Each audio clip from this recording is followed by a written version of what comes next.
అనుభూతే మనసు, ఆనందమే ఎరుక. మనసుగా కాదు, మనసుతో కాదు, మనసుగా కాదు, మనసు ఉండగా కూడా కాదు. అనుభవం మీద ఆధారపడింది ఏదైనా ఉంది అంటే అది కేవలం ధ్యానం మాత్రమే. ధ్యానం అనుభవం కాదు. మనసుకి ఒకటి ఏం తెలుసు అంటే అనుభూతిలో ఉండటం తప్పితే దానికి మరొకటి తెలియదు. ఆనందం దానికి తెలిసే అవకాశమే లేదు. ఆనందం మిగిలి అన్నీ పోవటం, అన్నీ వచ్చి ఆనందం పోవటం, దీన్నే జీవుడు అన్నారు.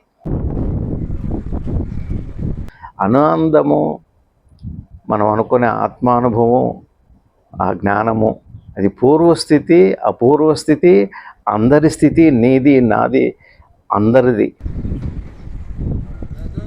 ఎరుకకి ఎట్లాంటి అనుభూతి స్పర్శ లేదు.